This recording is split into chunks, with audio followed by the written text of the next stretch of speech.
Hello class 12। আমরা পড়ছিলাম কবি বের্টল্ড ব্রেক্টের লেখা পড়তে জানে এমন এক মজুরের প্রশ্ন। এই কবিতাটির নাম ছিল questions from a worker who reads. আমরা আগের ভিডিওতে কবিতাটি পড়েছি। এবার আমরা দেখো বোর্ডে লেখা আছে এই ইতিহাস প্রসিদ্ধ ঘটনাগুলির পেছনে কি লুকিয়ে আছে ইতিহাস সেটা জানব। প্রথম আমরা দেখতে পাচ্ছি গ্রিসের 7 দরজাওয়ালা থিবস। এই থিবস গ্রিসে অবস্থিত, বর্তমান নাম হচ্ছে থিভাই। প্রতিষ্ঠাতা ছিলেন ক্যাডমাস। প্রসঙ্গত উল্লেখ্য মিশরেও কিন্তু এই থিবসের নাম পাওয়া যায়। এর বিশালত্ব ও সৌন্দর্য একদা তুলনাহীন ছিল, বর্তমানে এটি অবলুপ্ত। এরপরে আমরা পাচ্ছি ব্যাবিলন সভ্যতার কথা। এই ব্যাবিলন সভ্যতার অবস্থান ইউফ্রেটিস নদীর তীরে। রাজা বা সম্রাট হামুরাবি এটি প্রতিষ্ঠাতা ছিলেন খ্রিস্টপূর্ব 1792 থেকে 1750 খ্রিস্টপূর্ব অবধি। এরপরে আমরা দেখছি লিমার কথা। লিমা হচ্ছে দক্ষিণ আমেরিকার পেরুর রাজধানী, যা একদা ছিল সমস্ত দিক থেকে সোনার মতো উজ্জ্বল। 1746 খ্রিস্টাব্দে মানে 1746 ভূমিকম্পে এই শহর ধ্বংস হয়ে যায়। পরে এটি আবার পুনর্নির্মিত হয়। এরপর আমরা দেখছি চীনের প্রাচীর। চীনের প্রাচীর নির্মাণ করেছিলেন চৌ বংশের শ্রেষ্ঠ রাজা শি হুয়াংতি। এটি দৈর্ঘ্যে 1500 মাইল এবং এর উচ্চতা 24 ফুট। 6 জন অশ্বারোহী এই প্রাচীরের ওপর পাশাপাশি চলতে পারতেন, আর এটি তৈরি করা হয়েছিল হুন আক্রমণ ঠেকানোর জন্য।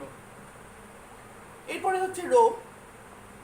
আনুমানিক খ্রিস্টপূর্ব 8ম শতকে রোম নগরের পত্তন হয়। প্রাচীন উপাখ্যান অনুসারে যুদ্ধের দেবতা মার্সের পুত্র রোমুলাসের নামে এই নগরীর নামকরণ হয়েছিল। নিকটস্থ নদী হচ্ছে টাইবার। বর্তমানে দক্ষিণ ইউরোপের ইটালির রাজধানী রোম। অসাধারণ সব স্থাপত্য, গির্জা, সেন্ট্রাল প্লাজা, প্রাকৃতিক সৌন্দর্য মনোমুগ্ধকর। এরপর আসছে বাইজেন্টিয়াম। রোম সাম্রাজ্যের পশ্চিমাংশের রাজধানী ছিল রোম। পূর্বাংশের রাজধানী হচ্ছে বাইজেন্টিয়াম, বর্তমানে যেটা কনস্ট্যান্টিনোপল।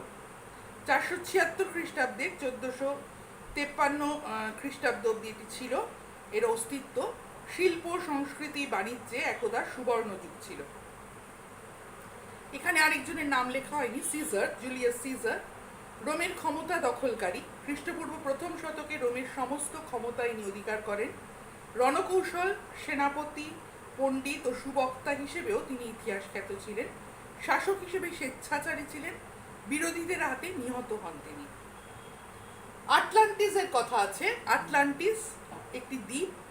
জিব্রাল্টার পশ্চিমে আটলান্টিক মহাসমুদ্রে এটি অবস্থিত ছিল। দার্শনিক প্লেটোর মতানুসারে এই দ্বীপের উন্নত সভ্যতা উল্লেখযোগ্য। একদা ভূমিকম্পে বা সমুদ্রের প্রবল জলোচ্ছ্বাসে এটি ধ্বংস হয়ে যায়। কৃতদাস প্রথা খ্রিস্টপূর্ব 2য়-1ম শতকে রোমে চালু ছিল। যুদ্ধবন্দী বা জলদস্যুদের হাতে ধরা পড়া ব্যক্তিরাই কৃতদাস হতো। আলেকজান্ডার। গ্রিসের ম্যাসিডোনিয়ার রাজা 2য় ফিলিপের পুত্র ছিলেন আলেকজান্ডার। 20 বছর বয়সে রাজা হন। হিন্দুকুশ পর্বত পার হয়ে ভারতবর্ষে প্রবেশ করেন 327 খ্রিস্টপূর্বাব্দে। তার আয়ুষ্কাল ছিল মাত্র 33 বছর। গল। এরপরে রয়েছে দেখো গলের কথা। উত্তর ইটালির যুদ্ধপ্রিয় একটি উপজাতি হলো গল। একসময় এরা রোম দখল করে, লুটপাট করে, আগুন জ্বালিয়ে ধ্বংস করে। এরা ছিল পরস্পরের শত্রু।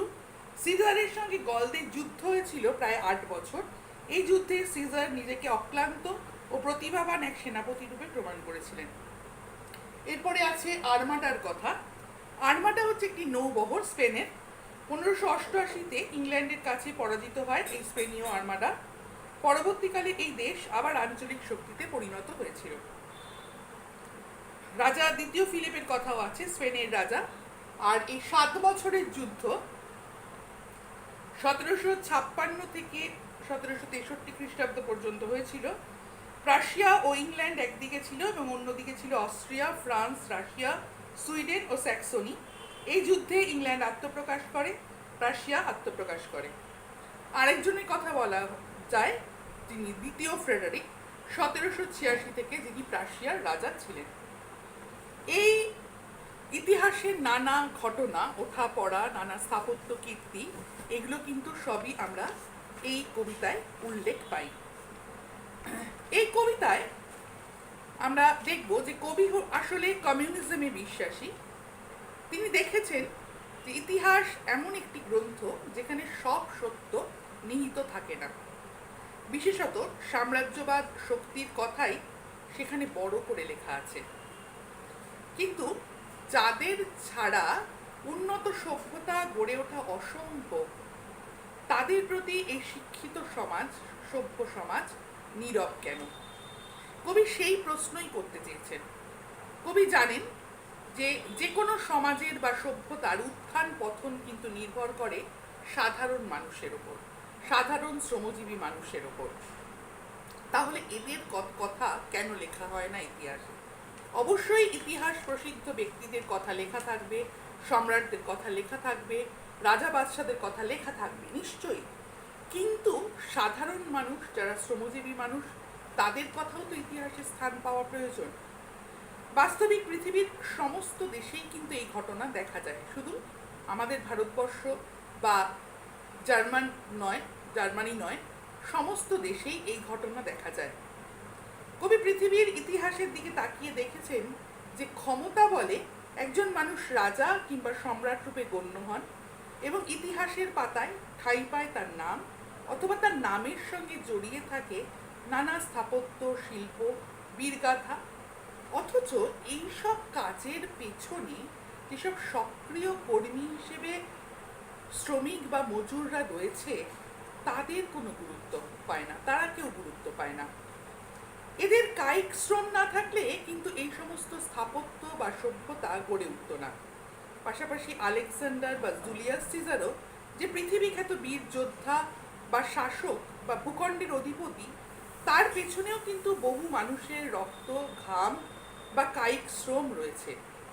কিন্তু এইসব মানুষ ইতিহাসে উপেক্ষিত। এই শ্রমজীবী মানুষের প্রতি দৃষ্টি আকর্ষণ করার জন্য এবং সমানাধিকারের কথা বলার জন্যই কবি কিন্তু একজন শিক্ষিত মজুর হয়ে এই প্রশ্নগুলি উত্থাপন করেছেন আলোচ্য কবিতায়। আমরা পরের ভিডিওতে আবার